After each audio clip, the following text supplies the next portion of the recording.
Podobne ako v iných európskych horstvách, aj v Karpatoch prebehlo niekoľko etáp zaľadnenia a otepľovania.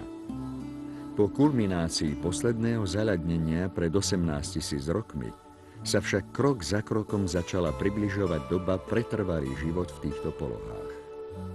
Ľad z roka na rok ustupoval a pozvolne vznikal nový životný priestor. Bizarné tvary hôr, ktoré ľadovec zanechal, postupne zarastali vegetáciou. Lišajníky a drobné organizmy tu boli prvými formami života. Postupne ako títo prvoosídlenci pripravili pôdu, začali sa rozširovať lesy.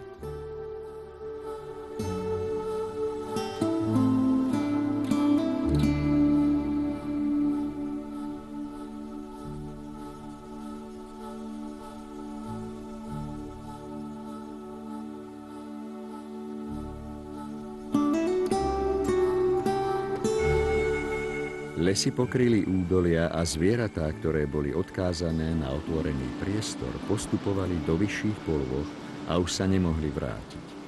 Takto sa sem dostali aj svište pochádzajúce z ázijských stepí. Museli sa podobne ako ostatné živočíchy týchto polôch prispôsobiť drsným klimatickým podmienkam. Podarilo sa to asi 22. suchozemských stavovcov, preto väčšina z nich predstavuje skvosty našej prírody. Karpatom sa civilizácia dosť vyhýbala a to jej prírode veľmi prospelo. Stále tu majú útočisko druhy, ktoré sú už inde vypúdené. Je to dané aj polohou, pretože sú napojené na širokú, pomerne zachovanú východoeurópsku prírodu. Karpaty sú horstvom hlbokých a hustých lesov, miestami málo dotknutými človekom. Najvyššie polohy sú kráľovstvom smrečín, v ktorých pol roka vládne svojim ľadovým zovretím zima. Smreky starého horského lesa sa vyvinuli tak, aby dokázali odolať záťaži snehu. Teplota hlboko klesá a po celý deň zostáva pod bodom mrazu.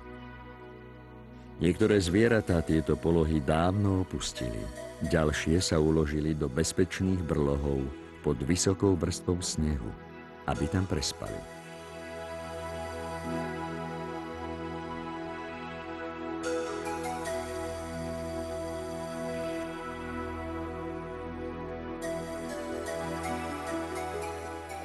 Zdá sa, že teraz uprostred zimy je život na mŕtvom bode.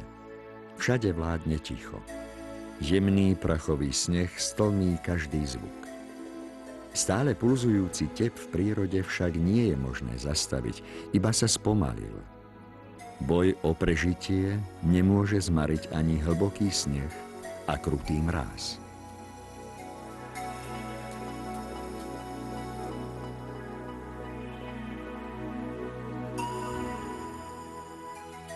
Vtáky nemajú dôvod na spev, každý si hľadí svojho.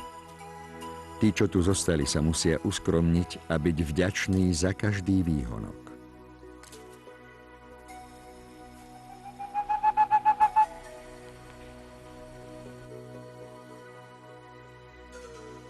Na zimu je dobre vybavená aj sova. Zvieratá a vtáky musia čakať na príchod jary a šetriť energiou.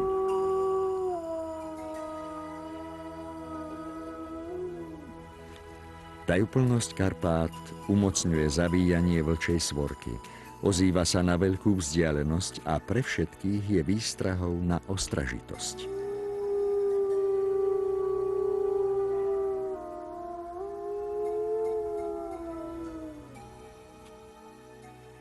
Vlky sú určite najprenasledovanejšou šelmou.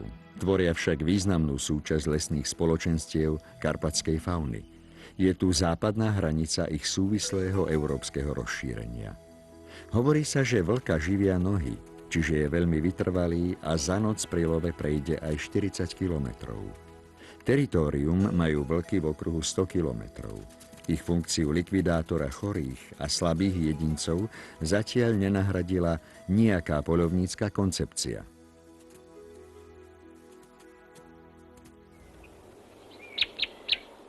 Prestretý stôl i v tomto období leží v korunách smrekov. V pravidelnom 5-6 ročnom cykle dozrievajú semená šišiek a na zber úrody prileteli túlavé krdle krivonosov smrekových. Vlastnia špeciálny kľúč do komôrok hojnosti. Je to ich unikátny zobák.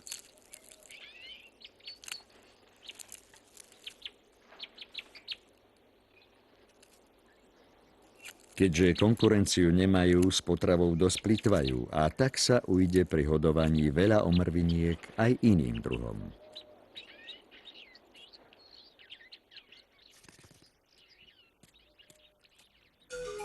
Do smrekového lesa preniká čoraz viac slnečných lúčov. Zima sa ešte zďaleka nekončí, ale jej ľadové zovretie už nemá takú silu. Medvede sú zimní spáči. Pri oteplení občas opustia brloh a vyjdú si na prechádzku.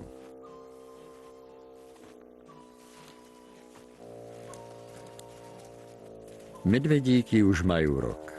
Predošlú zimu boli príliš malé na to, aby ich matka mohla zobrať von. So snehom sa teda oboznamujú až teraz. Keď sa vyšantia, rodinka sa vráti do brloha a ešte sa uloží spať. Medvedíky v opatere medvedice prežijú ďalší rok.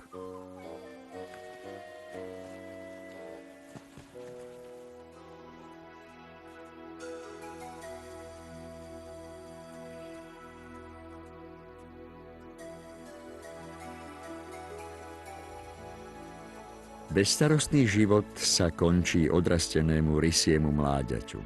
Za 9 mesiacov sa v spoločnosti rysice naučilo obozretnosti, technike lovu a všetkému, čo bude potrebovať. Musí odísť nielen od matky, ale aj z revíru svojho detstva. V budúcnosti by bolo konkurentom, pretože rysica bude vychovávať nové potomstvo. Zrodí sa v tomto čase, pretože nadišiel čas rysej lásky, nežností a pozornosti od samca. Rysy žijú samotársky, iba koncom zimy vyhľadávajú vzájomnú spoločnosť. Stretnutia prebiehajú na odľahlých miestach a sú sprevádzané túžobnými hlasovými prejavmi.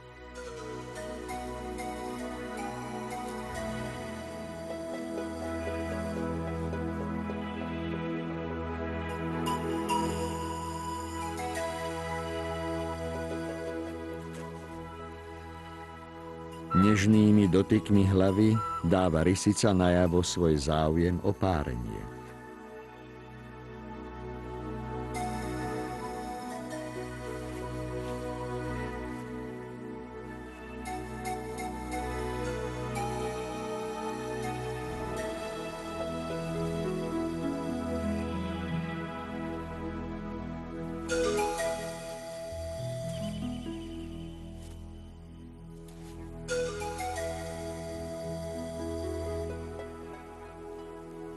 Čoskoro sa opäť rozídu a samec bude žiť iba svojím životom.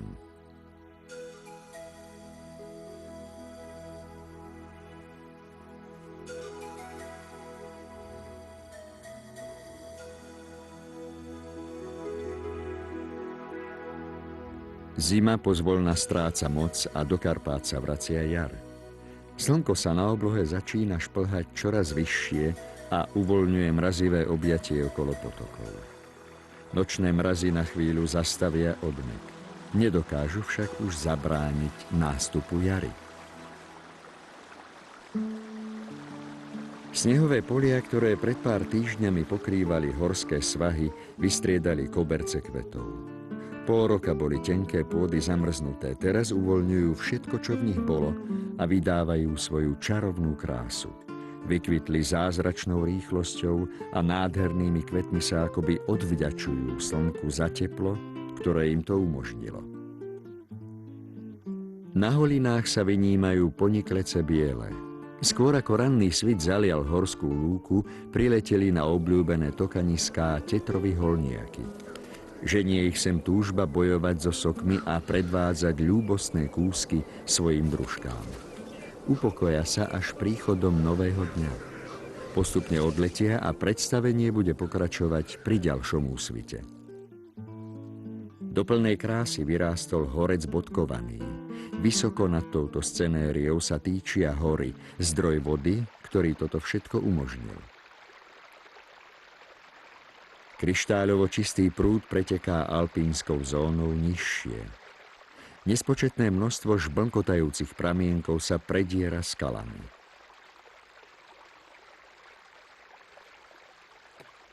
Vo chvíli, keď opúšťajú ríšu kamzíkov, sú potôčiky drobné, rýchlo naberajú silu a začínajú terén opracovávať.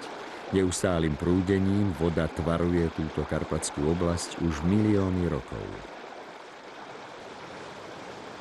Keď však narazí na tvrdý podklad, zmení sa na nádherný vodopád. Voda padá z vysokých útesov do údolia a prináša tam život.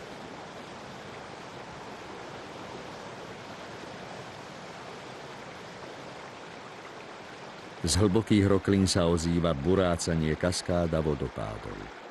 Vodopád vytvára v svojej blízkosti efekt podchladeného dažďového lesa. V takejto klíme sa darí bohatým zárastom machov a papradí.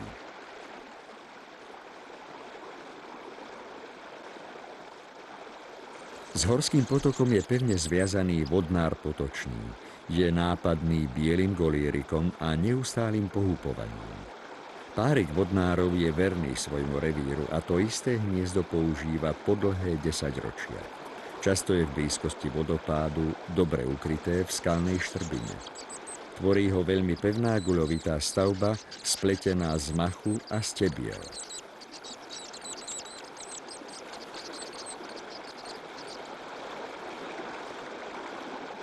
Pre mláďatá sa v hniezde naplnil čas a musia absolvovať prvú skúšku dospelosti. Rodičia im 3 týždne prinášali potravu, teraz si po ňu musia prísť sami. Horská riava v okolí pôsobí hrozivo. Vodná rieky sú však na tento biotop veľmi dobre prispôsobené.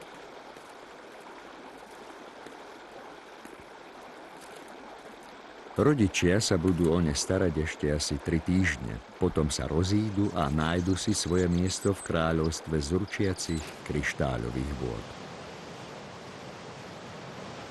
Vysokohorská krajina sformovaná ľadovou dobou a stále opracovávaná vodou je úchvatnou zemou. Pod alpínskymi svahmi sa rozprestiera ďalší priestor, skrytý pod temnozeleným rúchom smrekov. Sú to pradávne lesy, naraz ktorých sa hory pozerajú viac ako 10 000 rokov. S ich návratom sa vrátila aj rozmanitosť života. Vládne tu posvetné šero. Svetlo lúčov sem preniká ako do útrob studeného ticha chrámu Matky prírody.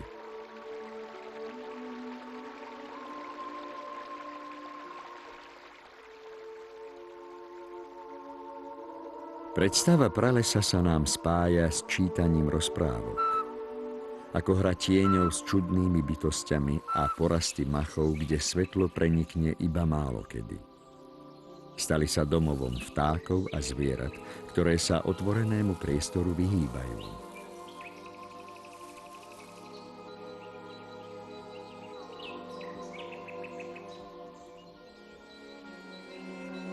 Les ponechaný sám na seba môže žiť večne. Paradoxne, jeho život závisí od smrti starých stromov. Tie však nesmú zomrieť skôr, ako plne dozrejú. Medzi živočíchy závislé od starých odumretých stromov patria ďatle. Vzácnym druhom vysokohorskej fauny je ďateľ trojprstý, pamätník ľadových dôb.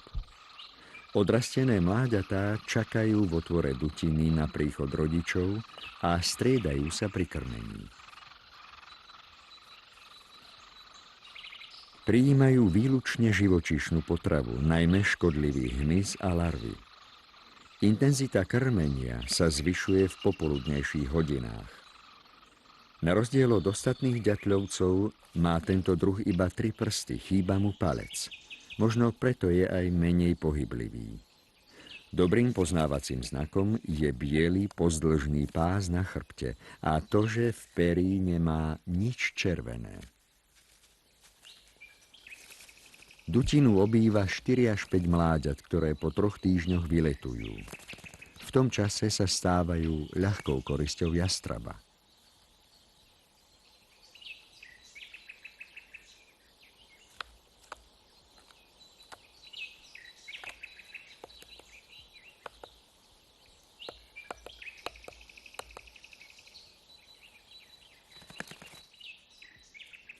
V odľahlom a tichom zákutí horského lesa na dobre ukrytom mieste sa narodili malé rysíčatá.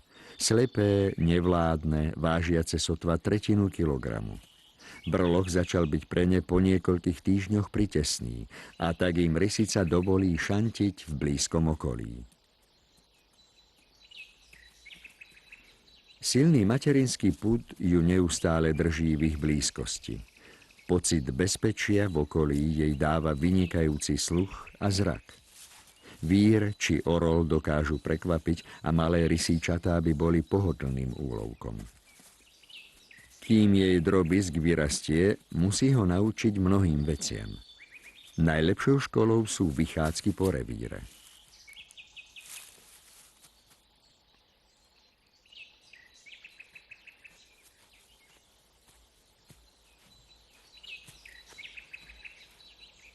Pozná tu každý kút každého spoluobyvateľa. I keď z rysíčat vyrastú obávané šelmy, musia spoznať aj strach. Túlanie po lese bude každým dňom odvážnejšie a pri lovoch matky aj vzrušujúcejšie.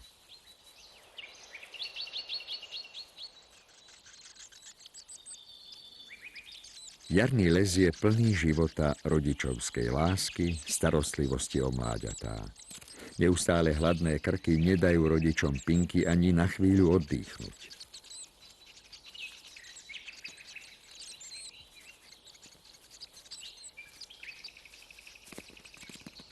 Smrekový les je posledným lesným spoločenstvom.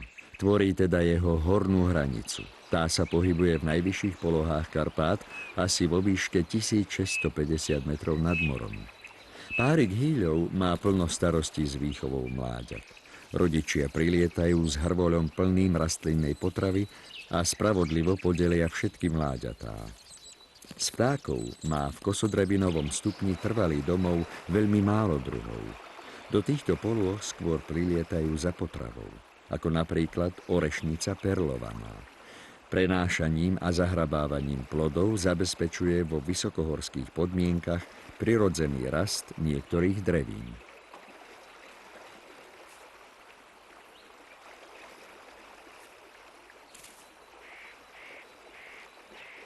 Pásmo kosodreviny tvorí samostatný vegetačný stupeň nazývaný aj subalpínsky.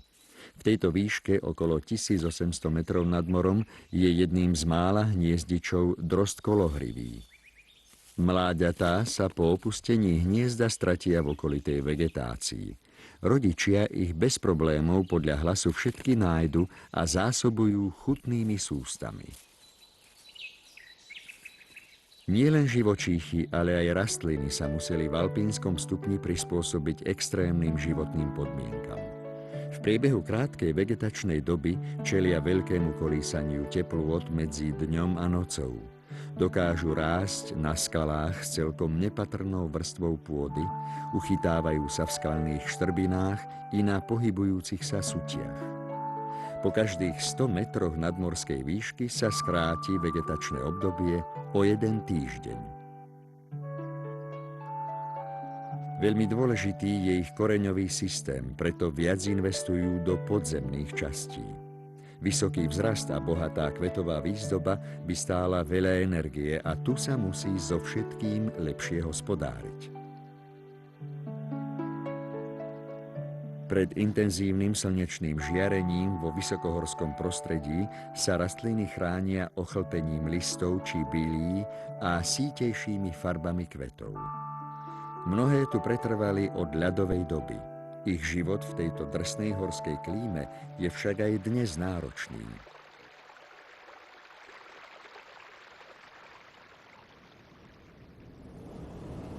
Vysoko v horách je skutočné kráľovstvo kamzíkov.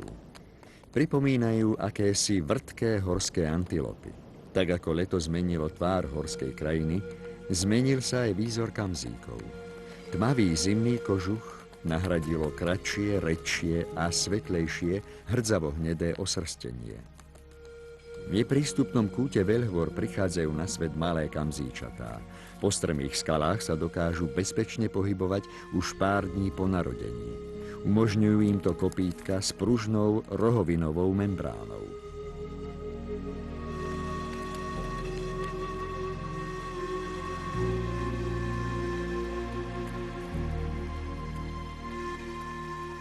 Počase privádzajú kamzice svoje mláďatá do nižších polôh na alpínske lúky pokryté zelenými kobercami šťavnatých bylín. Čriedu vedie vždy najskúsenejšia kamzica. Sú v nej aj mláďatá z predošlých rokov. Capy žijú oddelene. Kamzíčatám by popásanie na ich rast ešte nestačilo. Matky ich veľmi výdatne pridájajú až do neskorej jesene.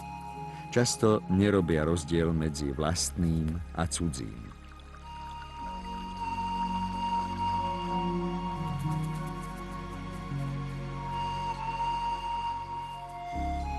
Kamzík vrchovský tatranský predstavuje pre vysokohorskú karpatskú prírodu vzácny reliktný druh, žiaľ v